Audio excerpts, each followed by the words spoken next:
중동 지역의 긴장이 심화되면서 에너지 수급, 해운 물류, 금융시장 등 세계 경제 전반으로 불확실성이 빠르게 확대되고 있습니다.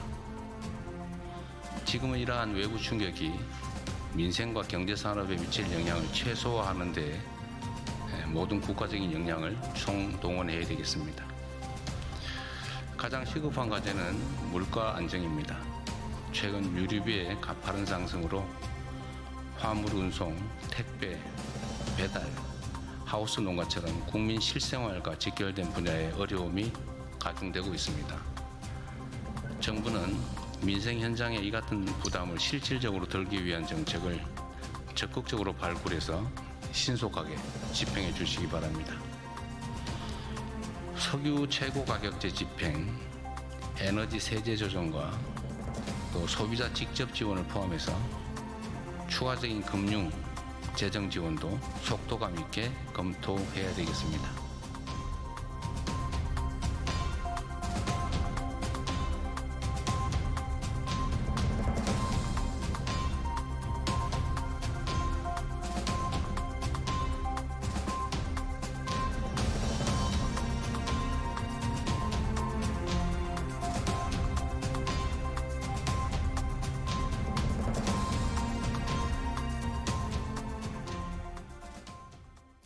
한치 앞을 알 수 없는 이란전 상황에 이 중동발 리스크가 2주째 계속되고 있습니다.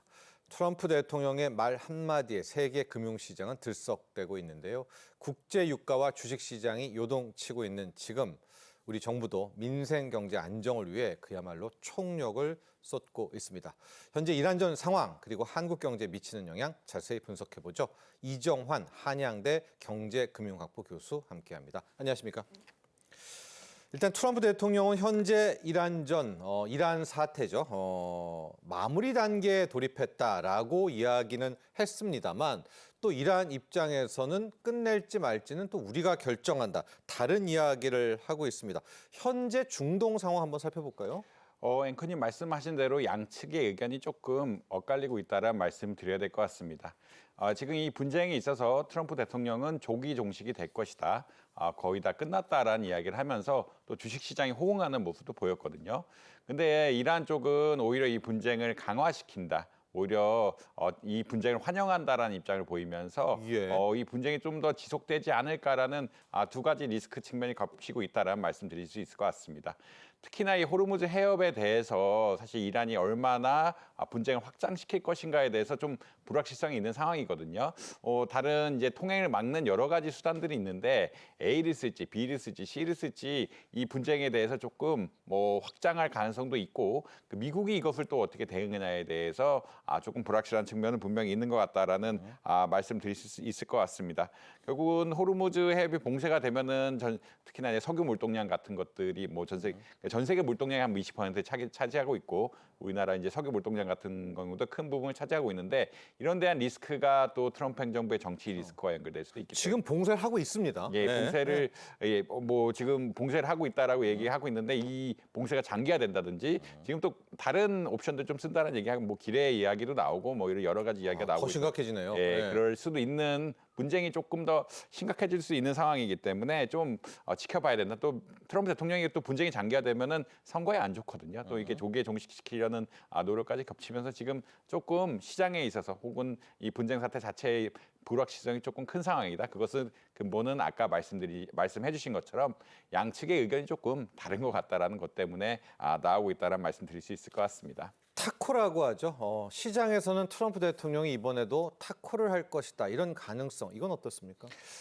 사실 이제 지배적인 의견이라고 보시면 될 것 같고 지금 트럼프 대통령이 나온 이야기는 어떤 거냐면 이란이 흔히 말해서 분쟁이 끝났다라고 선언하지 않는다고 할지라도 트럼프 대통령, 미국 측에서 분쟁이 끝났음을 이야기할 수 있다. 미국이 선언해버린다. 미국이 선언하고 미국이 개입을 안 하겠다라는 입장도 좀 보이고 있거든요. 결국은 미국이 이 문제가 분쟁이 확장이 되면은 선거에 지금 11월 선거에 직접적인 영향을 미칠 수밖에 없기 때문에 확장을 바라지 않고 있고 특히나 작년이나 올해나 계속 화두가 사실 이제 러시아 우크라이나 사태 이후 계속 화두가 되는 것이 에너지 가격인데 이런 에너지 가격이 올라가게 되면 물가의 직격탄을 맞게 되고 물가의 직격탄을 맞게 되면은 사실 중산층 이하의 표가 움직일 수밖에 없는 이런 상황들이기 때문에 정치적 부담이 굉장히 크다. 그렇기 때문에 타코를 할 가능성이 조금 더 많지 않느냐. 어떻게든 미국의 개입은 끝내고 다른 나라끼리 알아서 하든지 조금의 미국의 어떤 개입 같은 것들 지나치게 분쟁을 확장시키려는 것들은 조금 시나리오에서 배제되고 있는 상황이긴 하다라는 말씀드릴 수 있을 것 같습니다. 자, 트럼프 대통령 푸틴과 무려 1시간 넘게 전화 통화를 했다라고 하고 있고요. 이제 주변국들이 좀 중재해줬으면 하는 바람도 있는 것 같습니다. 주변국들이 중재하면서 휴전에 대한 이야기 나오는데 휴전 가능성은 현재 어떤가요? 사실 이번 호르무즈 해협이 봉쇄가 되면서 가장 큰 피해를 보고 있는 국가는 중국이라고 이야기하죠. 중국은 다른 에너지, 뭐 천연가스, 뭐 그다음에 원자력, 특히나 재생에너지 분야 같은 경우는 굉장히 자립을 많이 이루어가지고 사실 이 에너지들에 대한 의존도는 별로 떨어지는데 석유는 어떤 중국이 생산하는 원유의 질이 그렇게 좋지 않다 보니까 좀 독립을 못하고 있고 그렇다는 이야기는 이란이라든지 뭐 이런 중동 국가들에서 많이 수입을 하고 있다. 그렇기 때문에 중국이 가장 피해를 보고 있다라는 의견이 나오고 있고 이런 것에 따라 중국의 경제 성장률 자체를 조금 낮춰야 되는 것이 아니냐라는 의견들도 나오고 있는 상황인데 그렇기 때문에 오히려 이런 미국이 제시를 한다라고 하면은 중국이 중재자가 돼서 휴전 협정을 계속 나타나지 않을까라는 이야기 나오고 있습니다. 네. 또 다른 국가는 러시아라고 이야기할 수가 있는데 러시아 역시 이번에 좀 혜택을 보고 있죠, 사실은. 그렇죠. 어떻게 보면 봉쇄가 되면서 유가가 올라가고 있고 천연가스 같은 것들 가격이 올라가고 있고 그다음에 봉쇄를 통해서 사실 경제적 어떠한 이해가 경제적으로 제재가 내려갔던 것들이 완화가 되면서 제재 내려던 건 완화해 준다라고 하면 우리는 휴전 협상을 또 도와줄 수도 있다라는 그런 입장들이 나타나고 있다라는 것을 말씀드릴 수 있겠습니다. 결국은 러시아나 중국이나 이런 쪽에서 중재를 할 수 있는 환경들이 개성이 되고 있기 때문에 또 튀르키예 흔히 말해서 네. 이란과부터 튀르키예까지 겹쳐 있기 때문에 뭐 중재를 할 수 있는 환경들은 조성이 되고 있다 이런 말씀 드릴 수 있을 것 같습니다. 자, 이번 이란 사태가 우리 한국 경제에 미치는 가장 중요한 변수 하나를 꼽으라면 바로 유가입니다.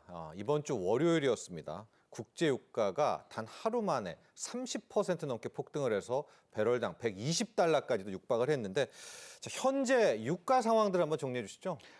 지금 배럴당 120달러까지 갔다가 이제 80달러 선까지 내려왔고 90달러 밑으로는 좀 안정이 되는 것 같다. 이게 사실 이제 원유 종류마다 다르긴 한데 지금 그래프에 나온 것처럼 네. 서부 텍사스산 원유가 가장 중요한 가격이라고 이야기한다면 120달러까지 갔다가 선물 99, 가격이죠. 네. 예. 지금 뭐 90, 80 80대까지 내려간 이런 상황이라고 한번 보시면 될 것 같고요. 브렌트유는 사실 북해에서 나는 기름이라고 이야기할 수 있는데 이쪽은 아무래도 중동의 가격이 좀 영향을 많이 받다 보니까 가격이 조금 더 높은 상황이긴 한데 물론 최고 가격이 뭐 120달러까지 갔다가 안정되고 있는 상황이긴 하지만 아직까지는 네. 전쟁 전에 비해서는 좀 높은 상황이다. 전쟁 전에서 뭐 60달러 선을 혹은 50달러 선까지 유지하고 있었는데 죄송합니다. 분쟁이 나면서 이 분쟁에 따라서 조금 가격이 올라가고 있는 상황인 건 맞는 것 같다는 말씀 드릴 수 있을 것 같습니다. 자, 그런데 문제는요. 지금 다수의 전문가들이 이번 이란 사태가 끝나도 유가가 바로 떨어지지는 않고 상대적으로 높은 유가가 지속될 거다. 이런 좀 분석들이 많습니다. 이건 또 왜 그런 건가요? 사실 이게 재고와 생산 네. 시설의 문제로 이야기를 드릴 수 있는데요. 아무래도 재고가 소진될 수밖에 없습니다. 소진됐죠, 이미. 예, 이미 네. 소진됐고 일부 국가들이 전략적으로 비축류 같은 것들을 방출하고 있다라는 말씀드릴 수 있을 것 같고 그렇다는 이야기는 이 또 전략 비축류라는 거는 국가의 중요한 자산이기 때문에 또 빈 것만큼 채워 넣어야죠.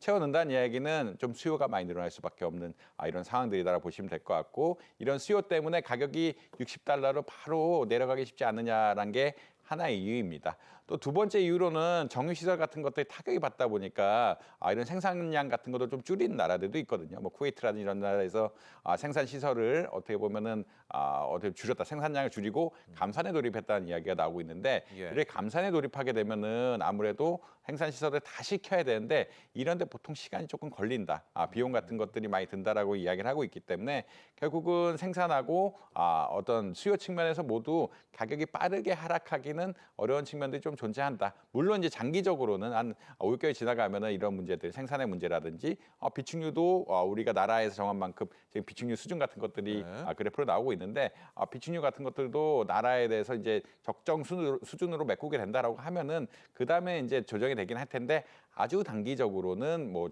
유가가 떨어지기는 쉽지 않은 상황인 것 같다 이런 말씀 드려야 될 것 같습니다. 네, 특히 이제 한국 경제에서 이 기름값, 유가가 왜 중요하냐? 이 유가라는 게 물가, 또 물가가 결국 금리까지 건드리고요. 또 이 이란 사태들 이렇게 좀 지정학적 리스크가 커지면 환율도 들썩입니다. 결과적으로 이러면 또 수입 물가.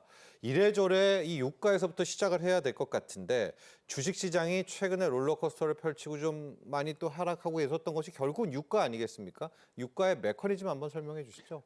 사실 유가 자체는 우리나라 운송에 직접적인 영향을 미친다고 보시면 될 것 같고 에너지, 특히나 천연가스 같은 경우에는 발전에도 많이 이루어지고 있기 때문에 네. 유가가 상승하게 되면 에너지 비용이 상승하게 되고 물류 비용이 상승하게 되는 근본적인 효과가 있다고 보시면 될 것 같습니다. 결국은 이것이 나라의 동맥들이기 때문에 나라의 동맥에 어떠한 피가 잘 안 흐르는 현상들, 그러니까 이런 것들을 올리려 그러면 결국은 좀 가격들이 올라갈 수밖에 없는 이런 상황들이 그렇죠. 비용 부담이죠. 예, 비용 부담이 올라간다라고 말씀드릴 수 있겠고요. 그다음에 이제 석유화학 제품이라든지 이런 것들이 전반적으로 가격이 올라갈 수밖에 없는 이런 상황들이다라는 말씀드릴 수 있겠습니다. 특히나 안 좋은 거는 이렇게 분쟁이 생기면 중동 지역에 분쟁이 생기면 유가도 올라가지만 환율도 올라가거든요. 네. 환율이 올라간다는 얘기는 흔히 말해서 수입 물가가 상승하게 된다는 이야기라고 보시면 될 것 같고 수입 물가가 상승하게 되면은 뭐 유가 오른 데다가 수입 물가가 더 올라가면서 인플레이션 압박 같은 것들이 조금 더 심해질 수 있다는 말씀드릴 수 있을 것 같습니다. 뭐 많은 연구들에 따르면 이런 뭐 그 유가가 한 10% 정도 상승하면은 뭐 인플레이션이 0.6% 정도 오를 수 있다는 이야기가 할 정도로 물가까지 올라가게 되고요. 그리고 물가가 올라가게 되면 또 금리를 쉽게 낮추거나 유지하기가 좀 쉽지 않은 상황들, 인플레이션 잡기 위해서 금리를 또 올려야 되는 상황들이 발생할 수가 있기 때문에 정부 입장에서는 부담이 된다. 그래서 유가가 오르는 것은 경제적으로 시나리오를 봤을 때 가장 안 좋은 상황들 중 하나긴 하다라는 말씀 이렇게 드려야 될 것 같습니다. 예, 뭐 실제로 국제 유가가 배럴당 100달러이면은 우리의 성장률이 0.3%포인트 깎인다. 그럼 이제 2%대가 아니라 다시 1%대도 내려올 수 있는 그런 또 굉장히 우리에게는 원치 않는 시나리오도 있다라는 점 말씀드리고요. 지금 이야기를 좀 하고 보면 스태그플레이션 이야기 살짝 나오면서 지금은 한전이라든가 한국가스공사가 아직은 요금 인상에 대한 이제 뭐 운을 떼고 있지는 않지만 이렇게 유가 계속 오르고요. 또 가스 가격 오르게 되면 결과적으로 우리 가게들 에너지 요금 부담도 커질 수밖에 없지 않나요? 사실 이제 작년에 에너지 가격을 고려해 보면 한전이 역사상 최대 흑자를 보긴 했습니다. 왜냐하면 우크라이나 전쟁 당시에 러시아 우크라이나 분쟁 당시에 적자를 너무 많이 받고 그다음에 부채를 너무 많이 갚아야 됐기 때문에 에너지 가격을 약간 높게 유지하면서 그런 자본 구조를 정리하는 이런 과정이 있었다고 볼 수 있을 것 같은데 그 이야기는 어떤 거냐면 단기적으로 좀 유가가 올라도 적자로 안 갈 가능성이 아직도 있다. 왜냐하면 에너지 가격을 약간 높게 잡아놨으니까 이제 기존에 피해본 것들 때문에 약간 높게 잡아놨기 때문에 좀 뭐 단기적으로 뭐 적자가 누적되지 않을 수 있다라는 말씀 드릴 수 있을 것 같습니다.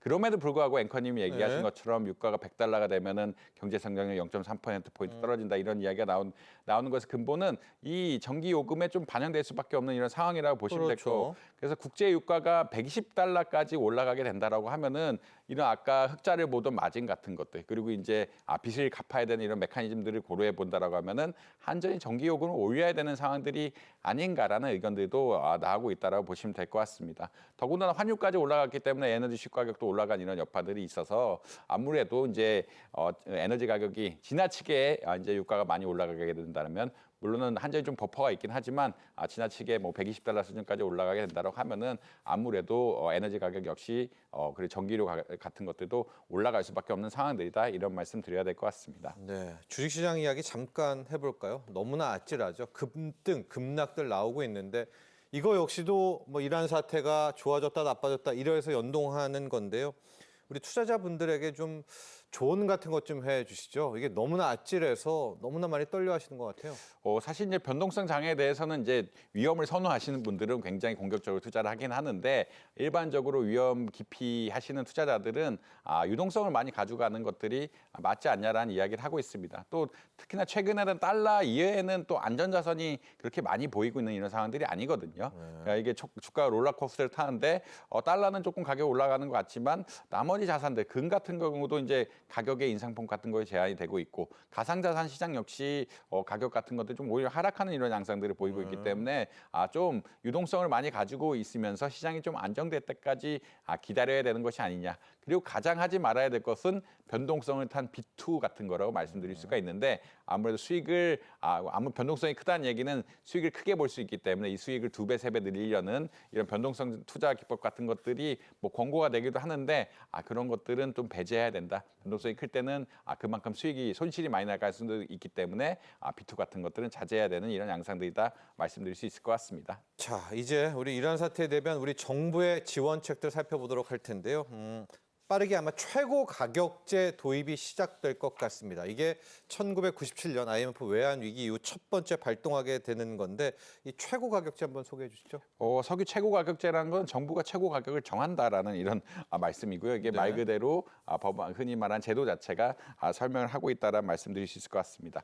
사실 이제 주유소들이 자영업자다 보니까 또 재고 관리 같은 것들을 위해서 혹은 단기적으로 수익 편취 같은 것들을 위해서 너무 유가가 빠르게 오르는 이런 경향성들이 보이고 있고 예. 정부 입장에서 이렇게 유가 빠르게 오르게 되면은 운반비 예측해도 운반비라든지 운송비 같은 것들이 직접적으로 타격을 입을 수밖에 없거든요. 이런 물류망 같은 것들이 타격을 입을 수밖에 없고 진짜 흔히 말해서 이제 개인 소비자들 피해를 볼 수밖에 없는 양상들이기 때문에 이러한 어떻게 보면 가격을 안정시키는 제도를 한다라고 보시면 될 것 같습니다. 최고 가격을 통해서 가격이 그 이상 못 가게 하는 이런 제도를 도입할 수 있다는 말씀 드릴 수 있겠고요.